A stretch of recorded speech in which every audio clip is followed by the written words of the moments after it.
माझ्या आजीने जबरदस्तीने माझे लग्न एका खेडेगावातील मुलीसोबत केले, पण मी तिला कधीच बायकोच्या रूपात स्वीकार केले नाही. मी तिला माझ्या बेडवर सुद्धा झोपून देत नव्हतो. ती जमिनीवर झोपून जायची. एके रात्री तिने मला हात लावून झोपेतून उठवले, तेव्हा मला इतका राग आला की मी तिचा अपमान करून खोलीतून बाहेर काढले आणि परत झोपून गेलो. जेव्हा सकाळी मला जाग आली तेव्हा त्याला ते दिवस आठवू लागले होते जेव्हा तो आजीच्या वारलेल्या मैत्रिणीच्या घरी पोहोचला होता. आजीची मैत्रीण शहरापासून दूर या छोट्याशा खेडेगावामध्ये राहत होती.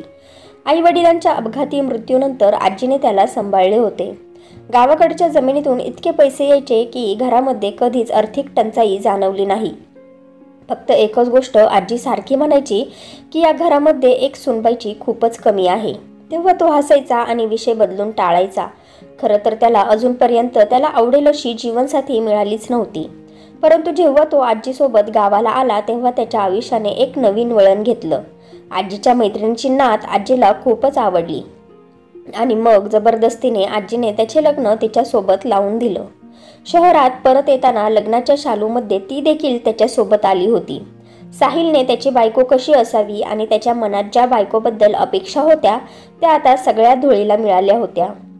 जबरदस्तीने लग्न झाल्यानंतर साहिलने मनातच ठरवून ठेवलं होतं की तो कधीच तिला बायको म्हणून स्वीकारणार नाही. त्या दिवशी रविवार होता. त्याला सुट्टी होती, त्यामुळे त्याला उठण्याची काहीच घाई नव्हती. तो चक्क 10 वाजेपर्यंत झोपून राहिला आणि नंतर जेव्हा त्याची झोप पूर्ण झाली तेव्हा तो फ्रेश होण्यासाठी वॉशरूममध्ये निघून गेला. जेव्हा तो फ्रेश होऊन बाहेर आला तेव्हा त्याचा ब्ल्यू कलरचा शर्ट बेडवर पडला होता. याचा अर्थ आज त्याला ब्ल्यू शर्ट घालायला सांगितलं जात आहे. आता तोही तिनेच प्रेस केलेले कपडे घालत होता. तो जर तिने बनवलेला चहा पिऊ शकत होता, तिने बनवलेले जेवण जेवत होता, मग तिने प्रेस केलेले कपडे घालण्यामध्ये देखील काहीच त्याला अडचण नव्हती. पण त्याला एक गोष्ट अजूनपर्यंत समजली नव्हती की त्या मुलीला कसं काय समजतं की तो कोणत्या वेळेला उठला आहे आणि मग नेमकं त्याच वेळेला ती बरोबर शर्ट बेडवर आणून ठेवते. किंवा जेव्हा कधी त्याचं डोकं दुखत असतं किंवा त्याचा चहा पिण्याचा मूड असेल तेव्हा ती त्याने न सांगता त्याच्यासाठी चहा बनवून घेऊन येते. खरं तर तो नवऱ्यासारखं कोणतीही ऑर्डर सोडणारा नव्हता की त्यामुळे त्याची बायको गुलाम होईल, परंतु ती मात्र न सांगताच त्याची सगळी कामं करत होती. थोडक्यात काय तर ती एक चांगली बायको असल्याचे सगळे कर्तव्य पार पाडत होती. पण तरीही तो तिला बायको म्हणून स्वीकारू शकला नाही, कारण ती एक खेडेगावातील मुलगी होती आणि तो एक शहरातला. तिच्यामध्ये तो आत्मविश्वास आणि योग्यता नव्हती, जी योग्यता आणि आत्मविश्वास त्याला त्याच्या बायकोमध्ये हवा होता. ती एक सुंदर दिसणारी स्त्री होती, पण सौंदर्यच तर सर्व काही नसतं ना, आणि फक्त सौंदर्यासोबतच पूर्ण आयुष्य घालवू जाऊ शकत नाही ना. प्रत्येक पुरुषाप्रमाणे त्याला देखील तिचं सौंदर्य खेचून घेत होतं, परंतु याचा अर्थ असा नाही की एका माणसाला सुंदर बनवण्यासाठी फक्त शरीरच पुरेसं आहे. शरीराशिवाय देखील आणखी भरपूर साऱ्या गोष्टी माणसाला सुंदर बनवतात. फ्रेश होऊन तो खाली निघून गेला तोपर्यंत तिने नाश्ता टेबलवर लावलेला होता. नाश्ता झाल्यावर असंच तो लॉनमध्ये खुर्चीवर वर्तमानपत्र घेऊन बसला. सुट्टीचा दिवस होता, त्यामुळे त्याच्या डोक्यावर कोणता ताण नव्हता, त्यामुळे तो फ्रेश होता. तसं तर त्याला वर्तमानपत्र वाचण्याचा असा काही छंद नव्हता, नाही सवय होती, पण असंच टाइमपास करण्यासाठी तो वर्तमानपत्राच्या हेडलाईन्सवर नजर फिरवू लागला. सुट्टीच्या दिवशी त्याचा असा काही खास प्लॅन नसायचा. तो नेहमीच सुट्टीचा दिवस घरीच घालवायचा. त्याने सगळी स्वप्न त्याच्या होणाऱ्या बायकोसाठी मनामध्ये साठवून ठेवली होती, परंतु आता त्याची सगळी स्वप्न तुटून गेली होती. आजी घरी यायला अजून 1 महिना बाकी होता. वर्तमानपत्र वाचता वाचता त्याला अचानक जाणवले की कोणीतरी आपल्याकडे पाहत आहे. त्याने नजर वर करून इकडे तिकडे पाहिलं, पण त्याला कोणीच दिसलं नाही. मग पुन्हा एकदा तो वर्तमानपत्र वाचू लागला, परंतु काही वेळानंतर पुन्हा त्याला तेच जाणवलं की कोणीतरी त्याला एकटक पाहत आहे. यावेळेला पुन्हा त्याने इकडे तिकडे मान फिरवून पाहिलं आणि समोर पाहिलं तेव्हा त्याला समजले की ती मुलगी किचनच्या खिडकीतून जी लॉनमध्ये उघडली जाते त्या खिडकीतून ती त्याला लपून छपून पाहत होती. तिची चोरी आता पकडली गेली होती, त्यामुळे कदाचित ती आता त्या खिडकीजवळून गायब झाली होती. त्याला थोडंसं विचित्र वाटलं, कारण 2 दिवसांपूर्वी जेव्हा तो सकाळच्या वेळेला गाढ झोपेत होता, अचानक एका आवाजाने त्याला जाग आली होती. तेव्हा त्याने ब्लँकेटमधून बघितले तेव्हा ती मुलगी हाताची घडी घालून त्याला अगदी निरखून पाहत होती. त्याला मोठा धक्का बसला होता. मग तो ब्लँकेटच्या आतूनच फटीतून डोळे उघडून त्या मुलीला पाहू लागला. जी त्याला सारखी एकटक पाहत होती. परंतु तिला माहीत नव्हते की तो सुद्धा ब्लँकेटमधून तिला पाहत आहे. जर तिला कळाले असते तर कदाचित ती हडपडून बाहेर निघून गेली असती. तो सकाळी खूप वेळेपर्यंत तिच्याबद्दल विचार करत राहिला. आज पुन्हा एकदा ती त्याला अशाच प्रकारे त्या खिडकीतून निरखून पाहत होती. याचा अर्थ ती नेहमीच अशा प्रकारे त्याला निरखून पाहत असते का? जेव्हा तो चहा पित असतो किंवा कधी तो जेवण करत असतो. पण का? याचे उत्तर त्याला काही सापडत नव्हते. परंतु त्यानंतर त्याला स्वतःमध्ये काहीतरी बदल जाणवला. तो आता वर्तमानपत्र अजिबातच वाचू शकत नव्हता. कारण माहीत नाही का पुन्हा एकदा त्याला त्याचं लक्ष वर्तमानपत्रात केंद्रित करता येत नव्हतं. त्याची सुद्धा नजर सारखी सारखी त्या खिडकीकडे जात होती. तो याच विचारांमध्ये हरवलेला होता की इतक्यात ती त्याच्या जवळ येऊन उभी राहिली. तिच्या साडीतून येणारा सुगंध त्याला त्याच्या जवळ येत असल्याचं जाणवत होतं. तिने इतका परफ्यूम मारला होता जणू काही त्या परफ्यूमने तिने आंघोळच गेली होती. सोबतच तिने साडीसुद्धा खूप चांगली नेसली होती. तिने चहा आणला होता आणि ती त्याच्यासमोर उभी होती. त्याने अगदी निरखून सईकडे पाहिलं, जणू काही तिला त्याला काहीतरी सांगायचं आहे. शेवटी त्याने तिला विचारलं, काय हवं आहे का? नाही, ती एकदम अडखळत म्हणाली आणि अचानकच शांत झाली. मग साहिलने ट्रेमधून चहा घेतला आणि प्यायला सुरुवात केली. परंतु सई त्याच्या जवळच उभी राहिली आणि मग हळूहळू बोलू लागली, मी काय म्हणते, आपण बाहेर जाऊयात का? आज पहिल्यांदा तिच्या मनातलं तिच्या ओठांवर आलं होतं. साहिलने चहाचा कप टेबलवर ठेवला आणि अगदी हैराण होऊन तिला पाहू लागला. म्हणाला, कुठे? नाही, मी काय म्हणते म्हणजे माझ्या बोलण्याचा अर्थ असा आहे की वातावरण खूप चांगलं आहे. त्यामुळे मी विचार केला की कुठेतरी बाहेर जाऊया. पिक्चरमध्ये हिरो हिरोईन बाहेर जातात ना, अगदी तसं. ती तिच्या पदरासोबत खेळत लाजून हे सर्व बोलत होती. त्याला हे ऐकून खूप आश्चर्य वाटलं आणि दबक्या आवाजात चहाचा एक घोट पीत म्हणाला, ओहो, किती मोठा गैरसमज झाला आहे ना मॅडमचा. मी तर हिरो वाटतोस, त्यात काही शंकाच नाही. पण माहीत नाही तू स्वतःला कोणत्या पिक्चरची हिरोईन समजतेस. नाही, आज मी जरा बिझी आहे.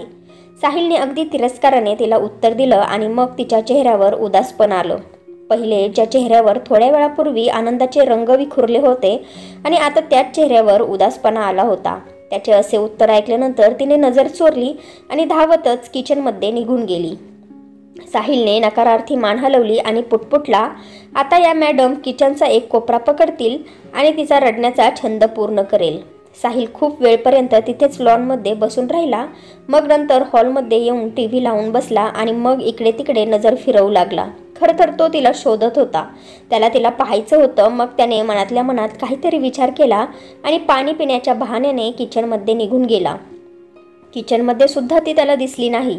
मग काही विचार करून तो पुन्हा बेडरूममध्ये गेला, परंतु तिथे सुद्धा ती नव्हती. असे शोधता शोधता तो देवघराच्या जवळून जात होता की आतून कोणाच्या तरी हुंदक्याचे आवाज ऐकून त्याची पावलं तिथेच थांबली. तिने देवघराचा दरवाजा लावला होता. त्या दाराला कान लावून तो ऐकू लागला. ती स्वतःशीच बोलत होती की बाप्पा, माझ्यासोबतच हे असं का नेहमी तू करतोस? तू इतक्या मोठ्या जगाचा मालक आहे, मग एक छोटंसं सुख देखील मला मिळू शकत नाही का? तू तर या जगाचा मालक आहे ना, जे हवं ते तू करू शकतोस ना, सर्व अधिकार तुझ्याकडेच आहेस ना, मग माझ्यासोबतच असं का करतोस? ती देवाकडे तक्रार करत होती. म्हणत होती, आजपर्यंत मी तुझ्याकडे काहीच मागितले नाही, कायम तुझी सेवा करत आली आहे. मग त्याचे फळ तू मला हे देणार आहेस का? देवा, तू फक्त माझ्या सेवेचं मला फळ दे. या व्यतिरिक्त मला तुझ्याकडून काहीच नको. भलेही यानंतर तू मला काहीच देऊ नकोस, परंतु या वेळेला तुझ्या दारावरून मला रिकाम्या हाताने पाठवू नकोस. ती देवाकडे तिच्या सेवेचं फळ मागत होती, जसे काही एका लहान मुलाप्रमाणे दिलेली वस्तू परत मागत होती. देवाला तिची इच्छा सांगत होती.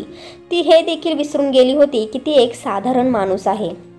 माणूस पण कसा असतो ना, देवाची सेवा करतो, पण गरज पडते तेव्हा त्या सेवेचा मोबदला मागायला सुरुवात करतो.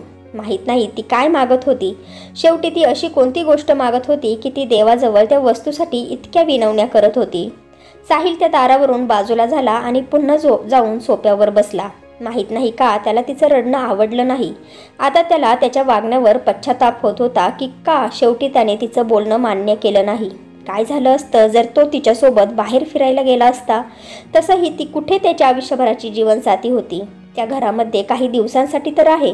एक गोष्ट तर त्याने सुरुवातीपासूनच त्याच्या डोक्यामध्ये अगदी फिट केली होती की आजी येताच तिने दिलेलं हे गिफ्ट तिला परत देणार. त्यामुळेच नेहमी तिला पाहून तो विचार करायचा की ती या घरामध्ये कायमस्वरूपी नाही. ती ही मुलगी नाही जिच्यासोबत त्याला त्याचं पूर्ण आयुष्य घालवायचं आहे आणि नाही तो तिच्यासोबत पूर्ण आयुष्य घालवू शकतो. त्याच्या मनामध्ये तिच्याबद्दल काहीच भावना नव्हत्या.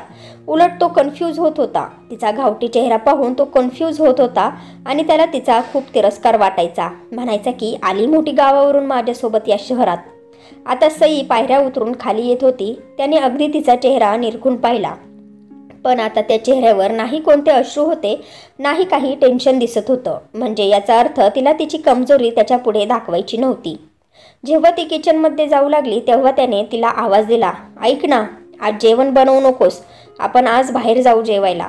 तिने त्याच्याकडे आश्चर्याने पाहिले आणि मोठ्याने म्हणाली, काय आपण? तो पुन्हा म्हणाला, हो हो आपणच, म्हणजे आपण दोघे, ओके. ती हे ऐकून हसली आणि तो पुन्हा तिला म्हणाला, कपडे जरा चांगले घाल. जर अशा कपड्यांमध्ये बाहेर माझ्यासोबत आलीस तर सर्वजण तुझ्यावर हसतील, तुझी चेष्टा करतील. मग तिने सुद्धा हसून होकारार्थी मान हलवली आणि पळतच बेडरूममध्ये निघून गेली. माहीत नाही का, पण यावेळेला साहिलच्या मनाला शांतता भेटली. त्याला तर त्याच्या आयुष्यात हेच पाहिजे होतं, परंतु या अशा प्रकारे नाही. त्याची काही स्वप्न होती, जशी की त्याला त्याच्या बायकोचा हात पकडून रस्त्यावरून पायी चालायचं होतं, हॉटेलमध्ये डिनर करायचा होता. त्याने मधामध्ये स्वतःसाठी एक वेगळ्याच बायकोची प्रतिमा निर्माण केली होती, पण सईसारख्या बायकोची अजिबात नाही. ते दोघेही 5 वाजताच घरातून बाहेर निघाले आणि 3 तासानंतर पुन्हा परत घरी आले.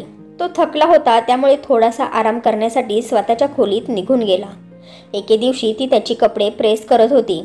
प्रेस करता करता त्या वेड्या मुलीच्या हातून त्याच्या आवडीचा ब्ल्यू कलरचा शर्ट जळाला. ती अगदी सहजरित्या तो शर्ट लपवू देखील शकली असती, परंतु ती हुंदके देत त्याच्यासमोर गेली आणि रडू लागली आणि त्याला म्हणाली, मला तुमची माफी मागायची आहे. माझ्या हातून तुमच्या आवडीचा ब्ल्यू कलरचा शर्ट जळाला, मला माफ करा, मी मुद्दामून केले नाही.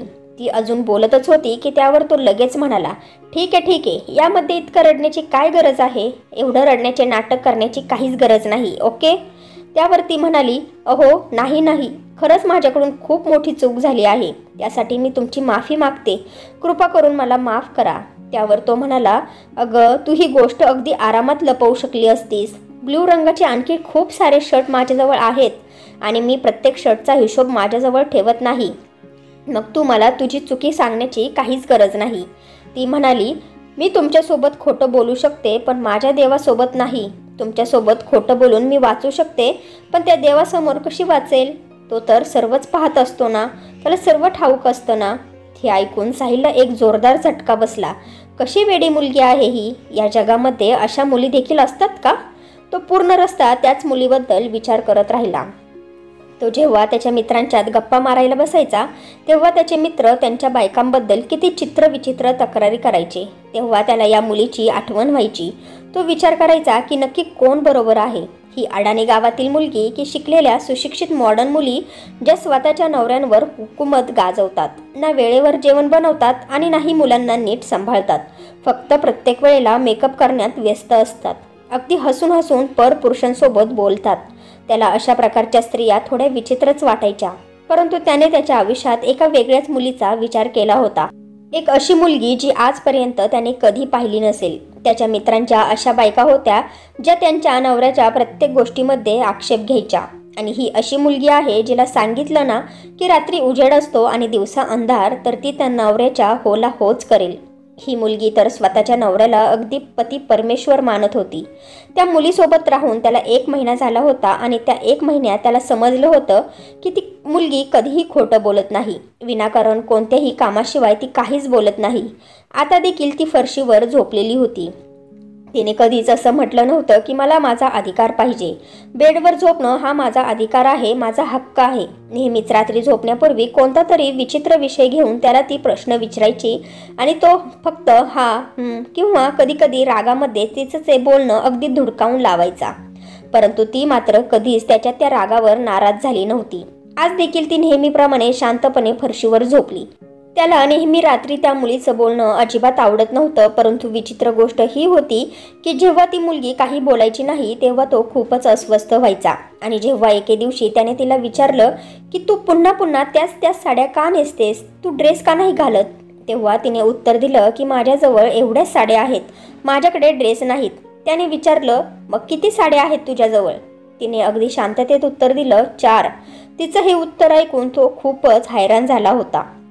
ज्या मुलीच्या नवऱ्याला इतका चांगला पगार आहे त्या मुलीकडे फक्त 4च साध्या साड्या आहेत. ही गोष्ट त्याला खूपच विचित्र वाटली. त्याच्याकडे भरपूर कपडे होते आणि तिने मात्र त्याच्याकडे कधीही कपड्यांची मागणी देखील केली नाही. तिने का नाही मागितले? तिला मागायला हवं होतं, हा तिचा अधिकार होता. त्याने अगदी दुःखाने तिला विचारलं, तू हे मला कधी आधी का नाही सांगितलं? तिने मात्र काहीही उत्तर दिले नाही आणि शांत बसली. मग तो पुन्हा म्हणाला, ठीक आहे, आपण उद्या शॉपिंगसाठी जाऊयात. मग तुला हवे तेवढे कपडे घे, चालेल ना? झोप आता. सकाळी जेव्हा 6 वाजले तेव्हा तिने साहिलला हात लावून उठवलं आणि म्हणाली, तुम्हाला कामाला जायचं आहे ना? तिने त्याला हात लावताच तो ताडकन उठला, कारण त्याला तिच्या त्या स्पर्शाने खूपच विचित्र वाटलं. आणि मग तो रागात म्हणाला, तुझी हिंमत कशी झाली मला हात लावायची? कोण ग समजतेस तू स्वतःला? आणि काय विचार करून तू मला हात लावलास? मी तुला पहिलेच सांगितले आहे की मी तुला बायको म्हणून स्वीकारणार नाही. मी तुला माझ्या बायकोचा दर्जा कधीही देऊ शकत नाही. कोणाला विचारून तू मला उठवण्याचा प्रयत्न केलास? जबरदस्तीने माझ्या आयुष्यात घुसण्याचा प्रयत्न करू नकोस, समजलं? मी तुला कधीही स्वीकारलं नव्हतं आणि स्वीकारणार सुद्धा नाही. त्यामुळे हे असं चांगली बायको असण्याचं नाटक करणं बंद कर. तो अगदी जीवाच्या आकांताने ओरडून ओरडून तिच्यासोबत बोलत होता. आपल्या ज्वालामुखीला बाहेर आणण्याचा रस्ता त्याला मिळाला होता. त्याचा पारा एकदमच चढला होता. तो खूप चिडला होता आणि ती मात्र अगदी शांतपणे खाली मान घालून तिथेच उभी होती. त्याला जाणवलं की तिच्या डोळ्यातून अश्रू खाली ओघळत आहे, पण तरीही तो ओरडला, गेट आउट. मग त्याला आठवलं की ही तर खेडेगावातील एक अडाणी मुलगी आहे, तिला कुठे इंग्लिश समजते. त्यामुळे त्याने तिचा हात पकडला आणि जबरदस्तीने खोलीतून बाहेर हाकलवून लावलं आणि दाराची कडी लावून बेडवर येऊन बसला. त्याचं रक्त उसळत होतं. मग खूप वेळानंतर स्वतःला नॉर्मल करण्यामध्ये तो यशस्वी झाला आणि मग त्यानंतर पुन्हा अंथरुणावर पडला. माहीत नाही त्याला कधी झोप लागली.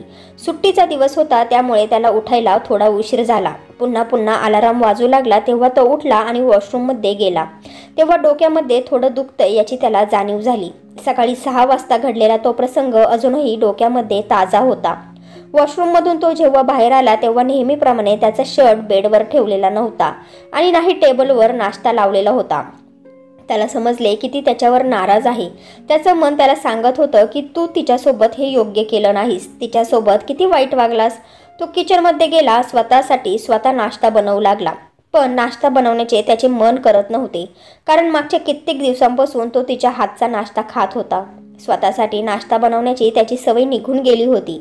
तो नाश्ता न करताच किचनमधून बाहेर आला आणि सोफ्यावर बसला आणि मग अचानकच त्याच्या लक्षात आले की गेली कुठे ती. घरातल्या प्रत्येक खोलीमध्ये तो तिला शोधू लागला, परंतु ती त्याला सापडली नाही. टेन्शनने त्याची वाईट अवस्था झाली होती. पाण्याविना मासा कसा तडफडतो ना, अगदी तसं तो तडफडू लागला. कुठे निघून गेली असेल ही? जिना उतरताना तो याचा विचार करत होता. निघून गेली असेल तर जाऊ देत, मला काय त्याचं, जिथे कुठे जाईल तिकडे जाऊ दे, हे चांगलंच आहे. कमीत कमी या घराचा आणि माझा पिच्छा तरी सुटेल, हेच चांगलं आहे. त्याची नेहमी हीच तर इच्छा होती की तिने त्याच्या घरातून निघून जावं. परंतु आज जेव्हा ती खरंच निघून गेली होती तेव्हा तो मात्र टेन्शनमध्ये आला होता. तो खुश नव्हता. खरं तर त्याला खुश व्हायला पाहिजे होतं, पण तो त्यामुळे टेन्शनमध्ये होता की जेव्हा त्याची आजी परत येईल तेव्हा तो तिला काय उत्तर देईल. नाही, मनानेच लगेच उत्तर दिलं, हे आजीमुळे टेन्शन येत नाही तर स्वतःमुळेच टेन्शन येते. पण का? त्याने मनाला विचारलं. कारण की तू तिच्यावर आता प्रेम करू लागलास. त्याच्या मनाने उत्तर दिलं. तेव्हा तो एकदम शांत झाला. विचार करू लागला, खरंच मी तिच्यावर प्रेम करू लागलो आहे का? परंतु मी तर तिचा तिरस्कार करत होतो. नाही, हे मन खोटं बोलतंय.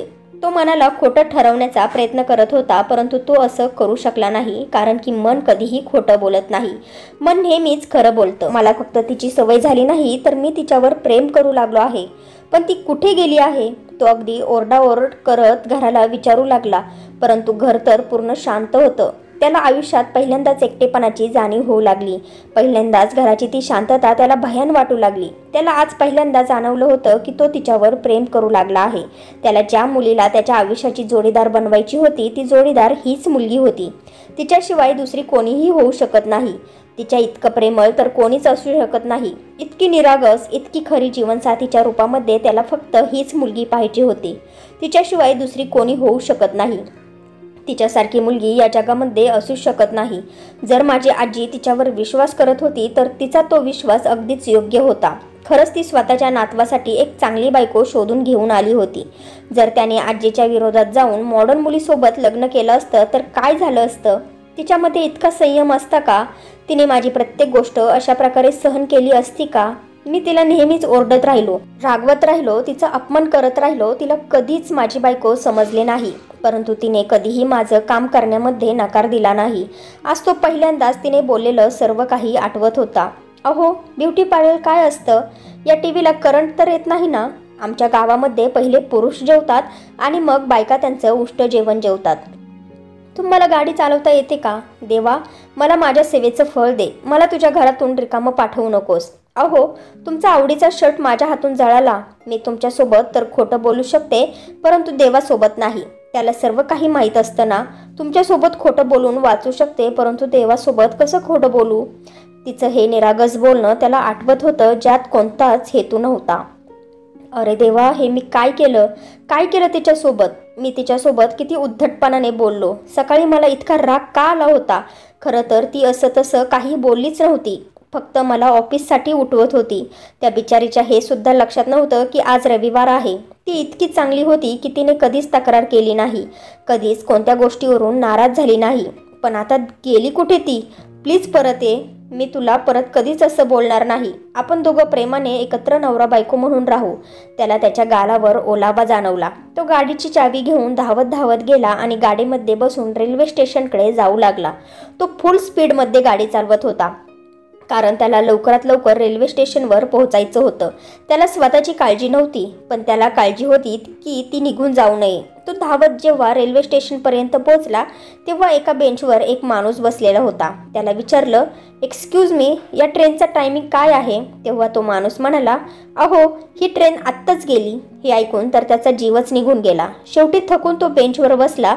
असं कसं ती मला सोडून जाऊ शकते? इतक्या छोट्या चुकीची इतकी मोठी शिक्षा ती मला कशी देऊ शकते? खूप वेळपर्यंत तो तिथे बसून राहिला आणि मग शेवटी घरी आला. घरी येऊन सोफ्यावर बसला, स्वतःचा हात डोक्यावर मारला, म्हणाला, आता कसा राहणार मी तिच्याशिवाय?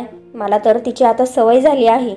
जेव्हा तो स्वतःच्या डोक्याला हात लावून बसलेला होता तेव्हा त्याला कोणाच्या तरी पावलांची चाहूल जाणवली. त्याने मान वर करून पाहिलं तेव्हा त्याचा वरचा श्वास वर आणि खालचा श्वास खाली राहिला. तू कुठे गेली होतीस? सांग मला. तिला पकडून तो अगदी गदागदा हलवून विचारत होता. अहो, मी तर इथेच होते. मी कुठे जाणार? तो खूप खुश झाला आणि हैराण होऊन बोलू लागला, यापुढे मला कधीच कुठे सोडून जाऊ नकोस, ओके? जरी मी तुला कितीही ओरडलो तरी, जरी मी तुझ्यावर कितीही रागवलो तरी, मी तुला आता खोलीच्या बाहेर देखील जाऊ देणार नाही. तू माझी अर्धांगिनी होशील का? मी तुला आता मनापासून बायकोच्या रूपात स्वीकारतोय. तू आता फक्त एक मुलगी राहणार नाहीस, तर माझी लाडाची बायको राहशील. हे ऐकून तिच्या डोळ्यातून आनंद अश्रू वाहू लागले. सकाळी त्याच्या तोंडून ते शब्द ऐकून अक्षरशः ती तुटून गेली होती, पण ती आता मात्र खूप खुश झाली होती. आता तिला जाणवलं की बस, तिला आता या व्यतिरिक्त काहीच नको. तिला सगळं काही भेटलं आहे. सकाळी तिला वाटलं होतं की तिच्या आयुष्यामध्ये आता काही शिल्लक राहिलं नाही, म्हणून त्या खोलीतून बाहेर निघून अडगळीच्या खोलीत जाऊन रडत राहिली आणि रडता रडता कधी झोपली तिला समजलं नाही. त्यामुळे जेव्हा तो तिला आवाज देत होता, हाक मारत होता, इकडे तिकडे धावत होता, तेव्हा तिला त्याचा आवाज ऐकू आला नाही. तिचा नवरा जो सकाळी तिच्यावर ओरडत होता, आता तो अगदी बेचैन होऊन स्वतःच्या बायकोला शोधत होता हे तिला समजलंच नाही. ती खूप हैराण देखील झाली होती. खूप वेळ ती त्याला पाहत राहिली आणि मग म्हणाली, मला माहिती आहे की तुम्ही माझ्यावर प्रेम करू लागला आहात, फक्त माझ्यासमोर व्यक्त करत नव्हता. त्यामुळेच मी तुम्हाला सोडून कसं जाऊ शकते?